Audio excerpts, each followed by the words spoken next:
করতে দেশবরেণ্য প্রকৌশলী ও স্থপতিদের নিয়ে রাজুকেরই গঠিত কমিটির সুপারিশ ঝুলে আছে ৩ বছর ধরে। নিজেদের খবরদারি কমে যাবে এই আশঙ্কায় সুপারিশ বাস্তবায়ন করছেন না রাজুক চেয়ারম্যান, এমন অভিযোগ কমিটির সদস্যদের।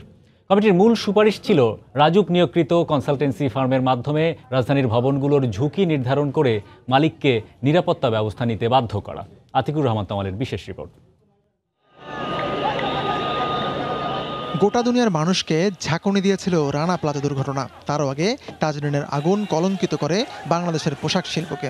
এই দুই ঘটনার পর তৈরি পোশাকের আন্তর্জাতিক ক্রেতা জোট অ্যাকর্ড অ্যালায়েন্স বাংলাদেশের কারখানাগুলোকে নিরাপদ করতে কাজ শুরু করে। সরকার সহ সব পক্ষের চেষ্টায় বলা চলে এখন অনেকটাই নিরাপদ পোশাক কারখানার পরিবেশ। ঢাকার আবাসস্থল ও বেসরকারি ভবনগুলোকে নিরাপদ করতে 2014 সালে প্রায় একই আদলে মনিটরিংয়ের উদ্যোগ নেয় রাজুক। গঠন করা হয় কনসাল্টিং ফার্ম নিবন্ধীকরণ কমিটি। কমিটির আহ্বায়ক অধ্যাপক জামিনুল রেজা চৌধুরী। তিনি ছাড়াও কমিটিতে আছেন বুয়েটের অধ্যাপক মেহেদি আহমেদ আনসারি, প্রকৌশলী মোবাশ্বের হোসেন সহ দেশবরেণ্য স্থপতি প্রকৌশলীরা। কমিটি প্রায় বছরখানেক ধরে তৈরি করা সুপারিশমালা 2016 সালে তুলে দেয় রাজুকের হাতে। 2016 সালের 11 এপ্রিল থেকে প্রায় 3 বছর ধরে সেই সুপারিশ অনুমোদনের অপেক্ষায় ঝুলছে রাজুক দপ্তরে। রাজুকই কিন্তু রিকোয়েস্ট করে আমাদের কমিটিটা ফর্ম করেছে। গত 3 বছর কিন্তু 3000 ভবন হয়তো ঢাকা শহর উঠে গেছে। এগুলোর ক্ষেত্রে কিন্তু আমরা এই ফায়ার ফাইটিং এবং বিল্ডিং কোডের এনফোর্সমেন্ট খুব সহজেই হয়ে যেত, কিন্তু এটাও মিস করলো। শুধু নতুন ভবন নয়, পুরাতন ভবনগুলোকেও মনিটরিংয়ের আওতায় আনার কথা বলা হয় সুপারিশে। 14 সালে যখন কমিটি করা হয় তখন সে সময় রাজুকের সদস্য আব্দুর রহমান বর্তমানে সংস্থাটির চেয়ারম্যান। তিনি এই কমিটির সকল মিটিংয়েই ছিলেন।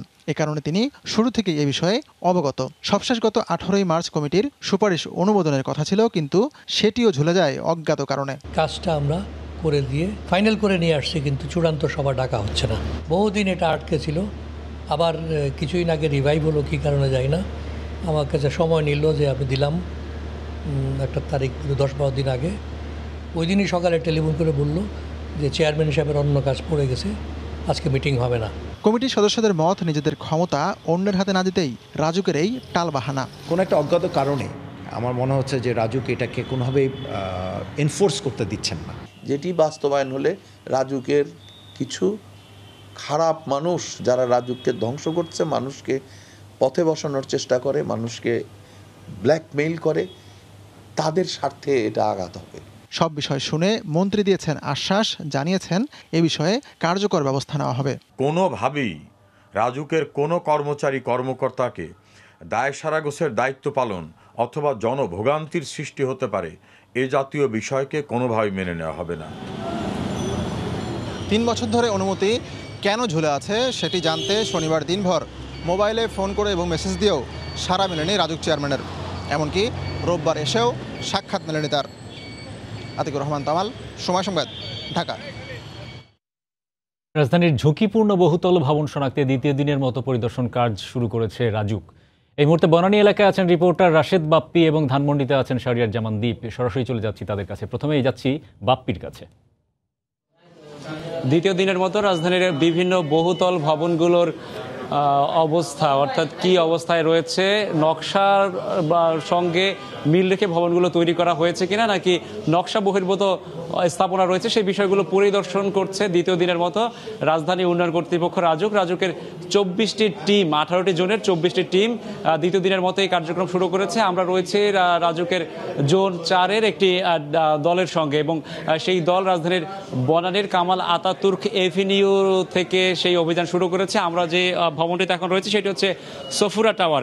এই ভবনটিতে এসে রাজুক প্রাথমিকভাবে দেখতে পেয়েছে যে নকশায় তাদের ছিল 14 তলার ভবন, কিন্তু সেই ভবনটি তৈরি করা হয়েছে 16 তলার। এখন 16 তলায় রয়েছে ভবনটি। একই সঙ্গে যে বেসমেন্ট রয়েছে, বেসমেন্টও নকশা বহির্ভূতভাবে তৈরি করা হয়েছে বলে আমরা এখানে এসে জানতে পেরেছি। তবে এখানের যে কার্যক্রম, সেই কার্যক্রম চলছে, আরও কিছুক্ষণ হয়তো সময় লাগবে পুরোপুরি এই ভবনটির যে অনিয়ম কিংবা অব্যবস্থাপনা রয়েছে সেই বিষয়টি নিশ্চিত হতে। আমি একটু জানিয়ে রাখতে চাই যে এই যে অভিযান চলছে, অভিযান 15 দিন পর্যন্ত চলবে, এবং 15 দিন শেষে এই রাজধানীর যে বহুতল ভবনগুলো রয়েছে সেই বহুতল ভবনগুলোর যে যে রিপোর্ট প্রদান করবে করা হবে বলে আমাদেরকে জানানো হয়েছে। তবে একটি বিষয় আমরা এখানে এসে একটু মনে হচ্ছে ঝামেলাপূর্ণ, সেটা হচ্ছে এই যে ভবনগুলো 12 তলা বা 15 তলা বা যে তলা পর্যন্ত অনুমোদন আছে কিন্তু তার থেকেও 3, 4 বা 5 তলা অতিরিক্ত করা হয়েছে, সেই তলাগুলোর ভবিষ্যৎ কি হবে বা এই ভবনগুলোর ভবিষ্যৎ কি হবে সেই বিষয়টা কিন্তু এখনো অনিশ্চিত। একই সঙ্গে আমরা গতকালকে যখন অভিযানে ছিলাম ঠিক তখনও দেখতে পেয়েছি একটি ভবন যেখানে লিফট নির্মাণ করার কথা ছিল যে প্রান্তে, সেখানে না করে অন্য প্রান্তে তৈরি করা হয়েছে। তবে সেই লিফটের কি হবে, এরকম নানা প্রশ্নের মধ্যেই কিন্তু এই অভিযান চলছে। তবে রাজুকের যারা রয়েছেন তারা সবসময় দাবি করছেন আমাদের কাছে যে তাদের কাছে সব তথ্যে নাকি হালনাগাদ রয়েছে, অর্থাৎ হালনাগাদ তথ্য রয়েছে। তবে আমরা এই যে অভিযানগুলো করছি, এই অভিযানের আজকে দ্বিতীয় দিনে এসে আমরা যেমনটা দেখতে পাচ্ছি, যদি হালনাগাদ তথ্য থেকেই থাকতো তাহলে কিন্তু এই নতুন নতুন অনিয়মগুলো বের হওয়ার কথা না। আর একটি বিষয় বলে রাখবো, গতকাল রাজুকের চেয়ারম্যান তিনি আমাদের এখানে এসেছিলেন এই বনানীর অভিযানে, সেখানে এসে কিন্তু বিগত দিনে তাদের যে ব্যর্থতা, সেই ব্যর্থতার দায় কিন্তু তিনি স্বীকার করেছেন। যদিও তিনি বলেছেন যে তাদের জনবল বিগত দিনে ছিল না, এই জন্যই তারা নানা অনিয়ম সামাল দিতে পারেনি, ভবিষ্যতে তারা এইসব অনিয়ম সামাল দিতে পারবেন বলে তারা আশাবাদ ব্যক্ত করেছেন। এই মুহূর্তে ধানমন্ডিতে আছেন সহকর্মী শাহরিয়ার জামান দীপ, সেখানে অভিযান চলছে। দীপ, সেখানকার খবর যদি আমাদেরকে একটু বলতেন। ধন্যবাদ বাপ্পি। সহকর্মী বাপ্পি ঠিক যেমনটি বলছিলেন যে 10 তলার উপরে যে ভবনগুলো রয়েছে সেই ভবনগুলোর তথ্য সংগ্রহ যে রাজুকের অভিযান আজকে দ্বিতীয় দিনের মতো সকাল 11টায় শুরু হয়েছে ধানমন্ডিতে। এখানে একটি ভবনে তারা সেই তথ্যগুলো সংগ্রহ করছেন। যতটুকু আমরা দেখতে পেয়েছি যে এখানে আসার পরেই তারা ভবনটির যে মূল নকশা রয়েছে সেই নকশাটি দেখছেন এবং নকশার সাথে সাথে ভবনটি অনুমোদন কত তলা রয়েছে সেই বিষয়গুলো দেখছেন যে অগ্নি নির্বাপক ব্যবস্থা আছে কিনা, জরুরি প্রয়োজনে যে বের হওয়ার সিঁড়ি সেটি রয়েছে কিনা। এছাড়া তারা দেখছেন যে ভবনটি অনুমোদন রাজুকের থেকে যে নকশা করা হচ্ছে সেই নকশাটি আছে কিনা বা তার নকশার সাথে অন্য কিছু যুক্ত করেছেন কিনা, সার্বিক বিষয়গুলো তারা দেখছেন। এছাড়া সিভিল অ্যাভিয়েশন কর্তৃপক্ষ তাদেরকে যত তলার অনুমতি দিয়েছিল তত তলা আছে কিনা সেই বিষয়টি তারা দেখছেন। একটু জানিয়ে রাখতে চাই যে রাজুকের একজন পরিচালকের নেতৃত্বে এখানে কিন্তু এই দলটি তথ্য সংগ্রহ করছেন এবং তারা যেটি বলেছেন যে আরও 5 দিন তারা তথ্য সংগ্রহ করবেন, অর্থাৎ গতকাল থেকে শুরু হয়েছে যেটি, তারা 1 সপ্তাহ তথ্য সংগ্রহ করবেন, পরবর্তীতে 1 সপ্তাহ তারা এই তথ্যগুলো বিভিন্নভাবে তারা বিশ্লেষণ করবেন, পরবর্তী 15 দিন পর তারা এই তথ্যগুলো রাজুকের চেয়ারম্যানের মাধ্যমে যতটুকু আমরা জানতে পেরেছি তারা এই সংবাদ সম্মেলনের মাধ্যমে এই তথ্যগুলো তুলে ধরবেন। তারা যেটি বলছে যে এখন পর্যন্ত যে ভবনটিতে তারা এসেছেন তথ্য সংগ্রহের জন্য, তারা তথ্য সংগ্রহের প্রাথমিক অবস্থায় রয়েছেন। এই তথ্যগুলো সংগ্রহের পর তারা আসলে মেপে দেখবেন যে রাজুকের থেকে অনুমোদনের পরে যেই বিবরণ তাদের দেওয়া হয়েছিল সেই বিবরণটি ঠিকমতো আছে কিনা সেই বিষয়গুলো তারা দেখবেন। এর পরবর্তীতে আসলে তারা বলতে পারবেন যে এই ভবনটিতে কোনো ধরনের ব্যত্যয় হয়েছে কিনা। যতটুকু আমাদের কাছে সর্বশেষ তথ্য রয়েছে যে গতকাল 5টি ভবনে তারা এই তথ্য সংগ্রহ কার্যক্রম চালিয়েছে। তারা বলেছে এই 5টির মধ্যে 4টির মধ্যেই তারা কিন্তু ব্যত্যয় পেয়েছে। তারা যেটি বলছে বেশ কিছু নির্মাণাধীন ভবন পেয়েছেন, যে নির্মাণাধীন ভবনগুলো পরিপূর্ণ নির্মাণ শেষ না করেই তারা কিন্তু বাণিজ্যিক হিসাবে কার্যক্রম শুরু করে দিয়েছে। এছাড়া তারা আরও বেশ কয়েকটি ভবন পেয়েছেন যেগুলো আসলে রাজুকের ব্যবহার উপযোগী অনুমতি না নিয়ে কিন্তু কার্যক্রম শুরু করে দিয়েছেন। তো এখান থেকে আসলে সর্বশেষ যে তথ্যটি আমার কাছে ছিল যে সকাল 11টা থেকে রাজুকের যে তথ্য সংগ্রহ কার্যক্রম সেটি দ্বিতীয় দিনের মতো শুরু হয়েছে এবং তারা বলেছে যে আজকে ধানমন্ডির আরও বেশ কয়েকটি জায়গায় তারা এই তথ্য সংগ্রহ কার্যক্রম চালিয়ে যাবেন। দর্শক, ঝুঁকিপূর্ণ ভবন শনাক্তকরণে রাজুকের যে পরিদর্শন কার্যক্রম শুরু হয়েছে সেসব খবরাখবরই আমাদেরকে জানাচ্ছিলেন বনানী থেকে রাশেদ বাপ্পি এবং ধানমন্ডি থেকে শাহরিয়ার জামান দীপ। এদিকে কোনো রকম অগ্নি নির্বাপন ব্যবস্থা ছাড়াই বছরের পর বছর কার্যক্রম চালাচ্ছে পর্যটন শহর কক্সবাজারের 400-র বেশি হোটেল, মোটেল ও রিসোর্ট। অথচ এসব স্থাপনায় বছর জুড়ে থাকছেন 20 লাখেরও বেশি পর্যটক। রাজধানী ঢাকায় একের পর এক আগুনের ঘটনায় আতঙ্কিত করে তুলেছে পর্যটকদেরও।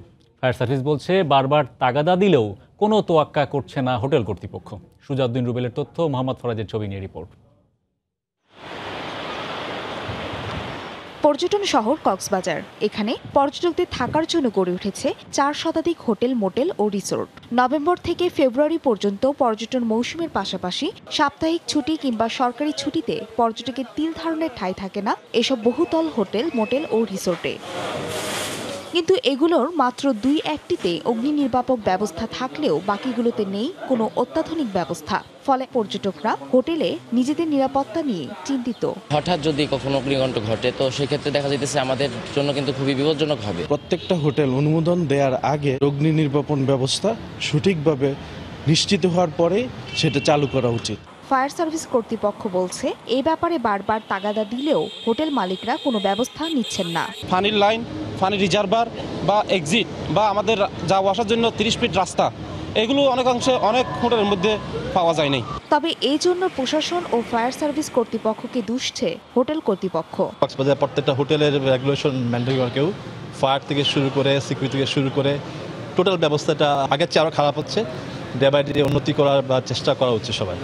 জেলা প্রশাসনের এই কর্মকর্তা জানান, পর্যটকদের নিরাপত্তার জন্য এখন থেকে হোটেল, মোটেল ও রিসোর্টগুলো অগ্নি নির্বাপন ব্যবস্থার আওতায় না আনলে কঠোর ব্যবস্থা নেওয়া হবে। প্রাথমিকভাবে ওদেরকে যেই টাইম লিমিট দিয়েছি তার মধ্যে ওরা যেন নিশ্চিত করে ওদেরকে অনুরোধ করেছি, আর যদি নিশ্চিত না করে পরবর্তী সময় আরও হার্ড লাইনে যাব। অগ্নি নির্বাপন ব্যবস্থা না থাকায় সোমবার hotel Best Western Heritage, Sea World Resort ও উইন্ডি টেরেজ হোটেলকে মোট 1 লাখ টাকা জরিমানা করেছে জেলা প্রশাসনের ভ্রাম্যমাণ আদালত। সময় সংবাদ, কক্সবাজার।